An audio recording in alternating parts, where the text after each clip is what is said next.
Super ওভারে আপনাকে করতে হবে কত? 11 রান। ফার্স্ট বল ওয়াইড, পরের বল আপনি 2 রান দিলেন, একটু পরে রান দিলেন, ওইটা নো বল হয়েছে।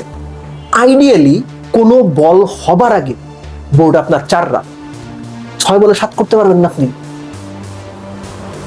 বাংলাদেশ ড্রেসিং রুমে যে কোচরা বসে থাকেন, যারা সিদ্ধান্ত নেন, তারা আসলে ক্রিকেটটাকে 10 বছর আগের ক্রিকেট হিসেবে চিন্তা করেন, কিংবা নিজেদের গদি বাঁচানোর জন্য অথবা সেফ সাইডে থাকার জন্য ভাই একটু সেফ খেলি স্ট্র্যাটেজি করেন, যে কারণে বাংলাদেশ ক্রিকেট গত 10 বছরে আগায়নি। বিএসটিআই অনুমোদিত দেশের প্রথম electrolyte drinks active plus, be hydrated, stay active. আমি ম্যাচ নিয়ে যে আলোচনাটা করেছি সেখানে স্পষ্ট করে বলেছি যে কি হইতো সুপার ওভারে রিশাদকে নামাইলে। ওয়েস্ট ইন্ডিজ শেরফিন রাদারফোর্ডকে নামাইছে, 2টা 6 রাশাই নামাইছে। সৌম্য প্রেস কনফারেন্সে এসে বলে গেছে রিশাদকে না নামানোর সিদ্ধান্ত কোচ এবং ক্যাপ্টেনের। রিশাদকে না নামানোর সিদ্ধান্ত কোচ এবং ক্যাপ্টেনের, অর্থাৎ রিশাদকে নামানোর আলোচনা হয়েছিল। আমি তো মাঠে ছিলাম না, প্রেস কনফারেন্সেও ছিলাম না, পরে জানলাম। তার মানে রিশাদকে নামানোর আলোচনা হয়েছিল। কেন? যে মানুষ 14 বলে 39 করছে, আপনি তার কথা তো ভাববেনই। না নামান সেটা অন্য বিষয়, কিন্তু ভাবতে হবে। আর আপনি ভাবছেন কি উল্টা ভাবে, নেগেটিভ ওয়েতে, এবং তারপরও 5 বলে 7 রান আপনি করতে পারেন নাই, আপনারা করতে পারেন নাই। সৌম্য দায় নিয়েছেন, ফেয়ার এনাফ।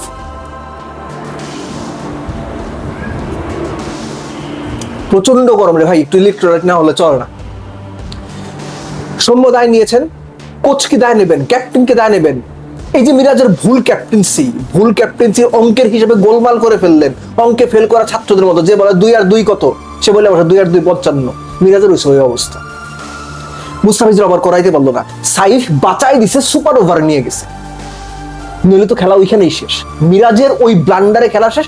দ্বিতীয় ব্লান্ডার, আমি মনে করি রিশাদকে না নামান। আপনি আমাকে যা খুশি তাই বলতে পারেন, কিন্তু আমি বিলিভ করি আজকের পার্টিকুলার এই দিনে ওয়েস্ট ইন্ডিজ বাংলাদেশ দ্বিতীয় ওয়ানডেতে সুপার ওভারে পার্টিকুলার, আবারও বলছি শুধুমাত্র এই পার্টিকুলার দিনের হিসাবে রিশাদকে নামানো উচিত ছিল, 100% রিশাদকে নামানো উচিত ছিল।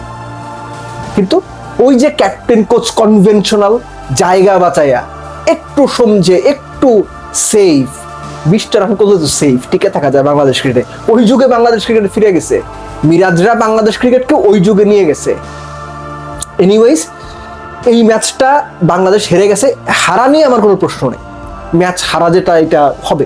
খুব ভালো ম্যাচ হয়েছে, খুব ভালো এন্টারটেনমেন্ট ছিল, কিন্তু এই যে ভুলগুলো, ডিসিশন নিতে না পারা, কনভেনশনাল ওয়েতেই সবসময় ভাববা, একটু বক্সের বাইরে গিয়ে অপোনেন্টকে চমকে দেওয়ার চেষ্টা না করা, চাকরিটা খালি করে যাওয়া দিনের পর দিন, মাস শেষে 9 লাখ টাকা কোচের বেতন, 5 লাখ টাকা প্লেয়ারের বেতন, এগুলো কোনো মতে উসুল করে চলে যাওয়া, এগুলো করে ওপরে ওঠা যায় না, কেরানি হয়ে থাকতে হয়।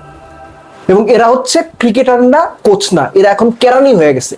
ক্রিকেট কোচ, ক্রিকেট বোর্ড, ক্রিকেটের ড্রেসিং রুম তাদের অফিস হয়ে গেছে। এখানে তারা অন্যান্য অফিসে কেরানিরা যে কাজ করে, এরা হচ্ছে ঠিক কেরানির কাজ করে। আর কেরানির কাজ করে বলেই কাগজে যা আছে ওর বাইরে যাইতে চায় না। ওই যে বস যদি ধমক দেয়, যদি ভুল হয় তাইলে তো আমার গায়ে দায় চাপবে। দায় মুক্তি নিয়ে কোন রকম সেফ সাইডে থেকে বাংলাদেশ ক্রিকেটের হর্তাকর্তা হয়ে এরা ড্রেসিং রুমে বসে আছে, কোচ হয়ে, ক্যাপ্টেন হয়ে বসে আছে। এরা করবে বাংলাদেশ ক্রিকেটের উন্নতি। আপনি এটা বিশ্বাস করেন? যদি করেন, আপনি আপনার মতো থাকেন, আমি বিশ্বাস করি না।